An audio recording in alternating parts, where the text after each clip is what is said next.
Next on the news, a new language starts with courage, not perfection. We're bringing you into a room of beginners, all with a dream. This Queens Church is hosting free English language courses offered by Catholic Charities Brooklyn and Queens. I'm Katie Vasquez, and I'll have that story coming up. The latest on the Holy Father's health. He's facing several setbacks. Then this. Lewis on a race to the rim. Lewis, the crank! They're the team to beat. The Johnnies clinched the Big East regular season title, and their chaplain says their success is due to a guardian angel. I'm Christine Persichetti. Currents News starts right now.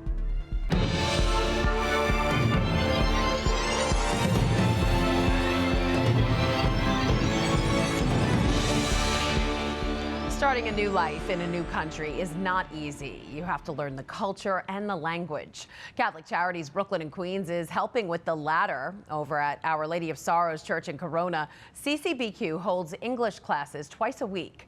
Our Katie Vasquez says the courses have been a godsend to the new arrivals in the Queens community.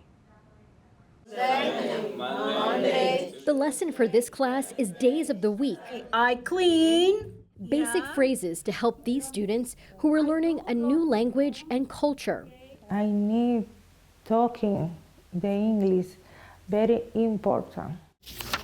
The courses at Our Lady of Sorrows Church in Corona are offered by Catholic Charities Brooklyn and Queens and is free of charge thanks to federal and state funding as well as private donations. Laura Dotterer, who is the project director for Queens, says they do so to give the new arrivals a chance at a better life. They're here to first survive. They don't have money to spend on going to private English second language school programs. Do you have your handout? This class's instructor, Charito Tubera, understands personally how the adults in these seats feel.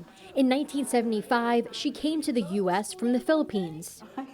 I had no clue because I wasn't given any orientation, what the weather is like, what the people is like. Charito says one of her biggest struggles back then was learning English. I was eager to learn because I'm in a land of a foreign country where I have to relearn everything. And now she's paying it forward. Charito has been teaching English as a second language for nearly 16 years.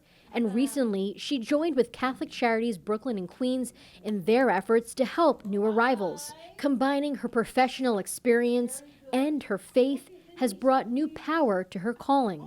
What's most important is that I know that these people can actually receive something that they've never, received before. Our Lady of Sorrows offers the courses twice a week, Mondays and Thursdays, for adults 18 and older. Catholic Charity says the door is open for anyone to learn.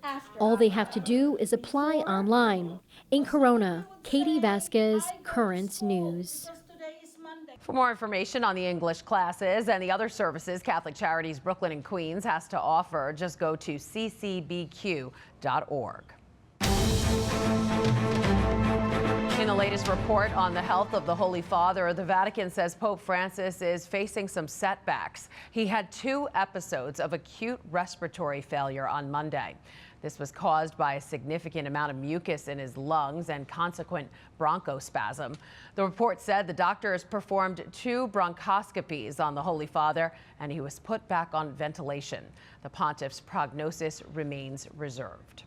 Be sure to follow Currents News and the tablet for continuing coverage on the Pope's health.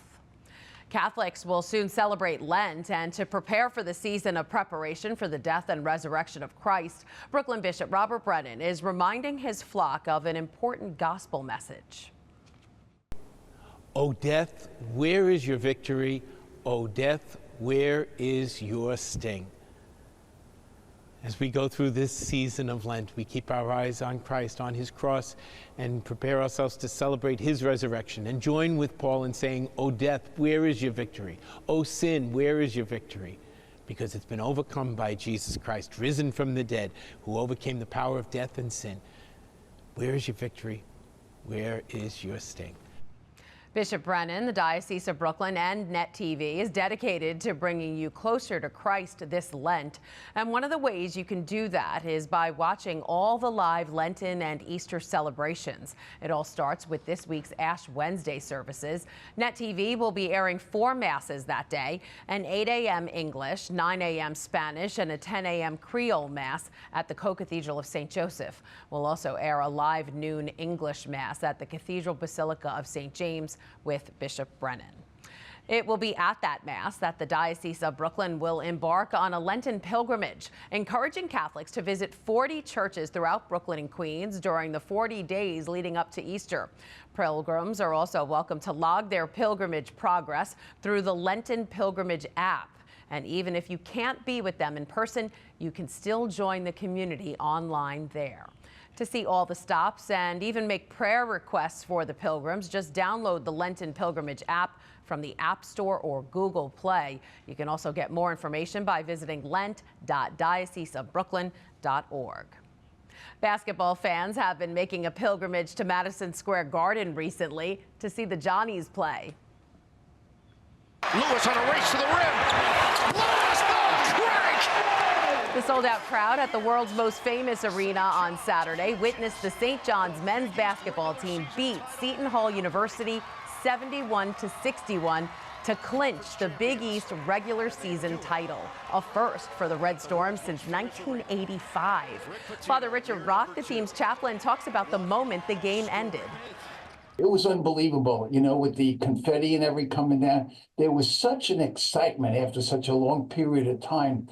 And they finally realized it happened, and there was so much joy going on. It was a great experience. They were so excited you couldn't believe it. Father Rock went on to say he believes Lou Carnesecca, the legendary St. John's coach who passed away late last year, has been watching over the team. Next up, a game against Marquette this weekend, then the Big East tournament and the NCAA tournament. Good luck to the Johnnies. Almost 24 boys and girls joined the spiritual team at St. Joseph Church in Astoria. The parish installed 23 new altar servers on Sunday. They're from the church's religious education program and Catholic Academy. St. Joseph's pastor, Father Vincent Chiricella, and parochial vicar, Father Pedro Angucho, blessed the altar servers' white vestments and told the kids how proud they are of them for putting their faith into action. Congratulations to all of them as they start their service. Now to a man who has been serving the Catholic Church for years as a priest. Father Emmanuel Kandua is the hospital chaplain at New York Presbyterian in Brooklyn and is a staunch advocate for women's leadership. So much so, he wrote a book about it. With International Women's Day just around the corner, Father Kandua is here to talk about his book, Untapped: Harnessing the Maximum Potential of Women in Leadership. Hi, Father. Hi, Christine. Nice to have you here. So some might say it's a bit unusual for a priest to write a book about this topic. So what inspired you to write this book? Thank you for having me. Yeah, it's a question that I've had, you know, for several weeks, you know, since my book came out. Yeah. And the whole idea, well, I was inspired, you know, to do this during my graduate studies at Fordham. And I discovered how women played a very significant role in Catholic education. Oh, I love it. And in the book, you describe the leadership labyrinth that women face, writing, I'm going to read a little part here. The invisible barrier named the glass ceiling has turned into an alternative image of a labyrinth, which is a passage through a journey riddled with challenges all along the way, not just near the top, that can and has been successfully navigated by women. So explain how women in the Catholic Church can overcome barriers to become leaders. So the labyrinth is kind of the new normal now, because of course the glass ceiling has been broken. Yeah, but now there are still some few hurdles that women need to navigate as they move on. Now, one of the ways that, you know, women can do this is to tap into the wisdom of women saints and also the Blessed Mother. You know, and also the other women who have been in the forefront of our Catholic faith. Those are some great examples of great women. So who are some of the Catholic women pioneers that inspire you? First of all, I will mention Saint Frances Xavier Cabrini, a New Yorker, and Saint Elizabeth Ann Seton, and also Saint Catherine Drexel, in fact, whose memorial we celebrate today. Yeah, and these are all from the East Coast of the United States, and they championed Catholic education, and they established schools and religious congregations. Yeah. And these were women who were out there before their affirmative action. Three great women. Father Emmanuel Condua, author of Untapped, Harnessing the Maximum Potential of Women in Leadership. Thanks for being here. Thank you so much for having me. All right, if you'd like to get a copy of Untapped, Harnessing the Maximum Potential of Women in Leadership, you can buy it on Amazon. And that is this Currents News Update. I'm Christine Persichetti. Thank you for joining us, because we are putting your faith in the news. Hope to see you again next time.